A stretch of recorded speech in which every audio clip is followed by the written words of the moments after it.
விவசாயம், தோட்ட வேலை, கூலி பணி என அன்றாட வாழ்வை கழிக்கும் ஒரு தம்பதி தங்களது மகனின் மருத்துவ படிப்பு கனவை நனவாக்கியுள்ளனர். புதுக்கோட்டை மாவட்டத்தில் வடகாடு மாங்காடு கிராமத்திற்கு இடைப்பட்ட பகுதியில் உள்ள இடைத்தெருவில் இருக்கிறது பரமசிவம் மஞ்சுளா தம்பதி வீடு. இவர்களுக்கு 3 பிள்ளைகள். இவர்களது மூத்த மகன் கருப்பையாவிற்கு சிறுவயதில் உடல்நலக்குறைவு ஏற்பட்டதால் வீட்டுக்கும் மருத்துவமனைக்கும் அவர்கள் அலைந்து திரிய வேண்டியிருந்தது. இதனால் ஊர் மக்கள் இவர்களது வீட்டை ஆஸ்பத்திரிக்காரர்கள் வீடு என்று அழைக்க வைத்தது. இந்த வழிதான் தம் பிள்ளைகளை மருத்துவராக்க வேண்டும் என்ற வேட்கையை ஏற்படுத்தியது. ஆனால் மூத்த மகன் கருப்பையாவுக்கும் மகள் பிரியதர்ஷினிக்கும் மருத்துவ படிப்பு சாத்தியமற்று போனது. எனினும் இந்த பரமசிவம் மஞ்சுளா தம்பதியின் லட்சிய பயணம் அவர்களது 3வது மகன் தருண் மூலம் நிறைவேறப் போகிறது. 1.25 கிலோ 2 கிலோவில் எங்கள் பையன் பிறந்து ரொம்ப காசு செலவு பண்ணாங்க. எங்களை யார் பார்த்தாலும் அவங்க ஆஸ்பத்திரி வைத்தியம் பார்க்குறவங்க அப்படின்னு சொன்னாங்க. அவங்களுக்கு எந்த நேரம் பார்த்தாலும் முடி 2 புள்ளி எந்த நேரம் தூக்கி திரிக்கிறாங்க. ஆஸ்பத்திரி வைத்தியம் பார்த்தா அவங்க குடும்ப சூழ்நிலை எப்படி இருக்குது. அந்த வகையில் நம்மளும் ஒரு டாக்டருக்கு நம்ம படிக்க வச்சு நம்ம பிள்ளையும் நம்ம கொஞ்சம் நல்லா கொண்டு வந்துடணும்னு ஆர்வப்பட்டோம் சார்.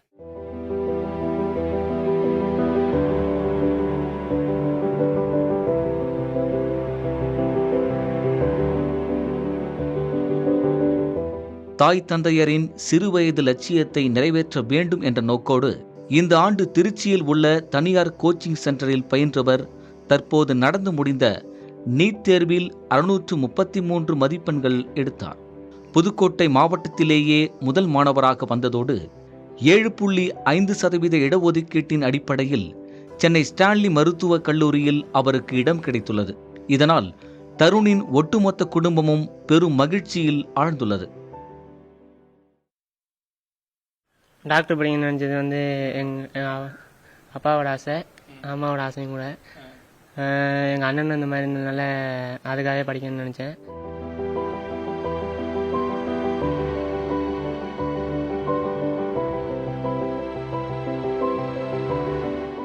கஷ்டங்கிறது அங்கே அகாடமிலாம் அங்கே தெரியும். காலைல வெள்ளனே படிக்க சொல்லுவாங்க. ராத்திரியும் தூங்குறதுக்கு 12-1 மணி ஆயிரும். சாப்பாடும் ஓரளவு தான் இருக்கும். அலையணும், ஹாஸ்டலுக்கும் அகாடமிக்கும் அலையிற மாதிரி இருக்கும். ரொம்ப கஷ்டம் தான். படிக்கணும், தலைவலி அதிகமாக இருக்கும். அந்த நேரத்தில் கொஞ்சம் ப்ரெஷராக தான் இருக்கும் கடைசி நேரத்தில். விவசாய கூலி செய்தும் 100 நாட்கள் வேலை திட்டத்தின் மூலமாக பணம் ஈட்டியும் தன் மகனை படிக்க வைத்தது வருங்காலத்தில் ஏழைகளுக்கு சேவை செய்யவே என்று கூறுகிறார் தாயார் மஞ்சுளா. நம்மோட பிள்ளைகளும் ஒரு பிள்ளை டாக்டருக்கு படித்து நல்லா ஏழை மக்களுக்கு உதவி செய்யணும். ஏன்னா நம்ம அடுத்தவங்கள்ட்ட உதவி பெறுறப்ப நம்மோட பிள்ளைகளும் அடுத்தவங்களுக்கு உதவி பண்ணணும்னு நினச்சேன். ஆனால் அவனால் அது பண்ண முடியலை. அதனால இவனை படிக்க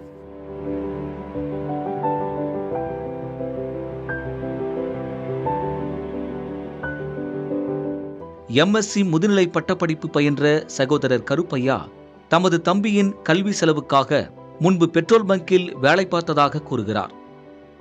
அவன் காலேஜுக்கு போகும்போது சேரும்போது பங்கில் வேலை பார்த்தேன். அப்போ மாதம் 8 ரூபா சம்பளம் வாங்கினேன். அவனுக்கு 6-7 ரூபா அவனுக்கு போயிடும். மிச்ச காசை வீட்டில் கொடுத்துட்டு அப்படியே ஓட்டிக்கிருந்தேன். ஆனால் அங்கேயும் ப்ரெஷர் இருந்துச்சு. ஆனால் அவன் படிக்கணுமே அப்படிங்கிறதுக்காக என்ன அதை உதவ முடியல என்னால். அப்புறம் அங்கேருந்து ஒரு ரூபா மாதிரி இப்போ பால் பண்ணல கீழத்தூரில் வேலை பார்க்குறேன். இது மாதம் 13 ரூபா வரும். வருஷத்துக்கு 30-40 ரூபா அப்படிங்கும்போது அது என்கிட்ட அவனுக்கு போயிடும். வறுமையை வென்று தம்மை படிக்க வைத்த தாய் தந்தையின் கனவை நனவாக்கும் உறுதியுடன் இருக்கிறார் மாணவன் தருண்.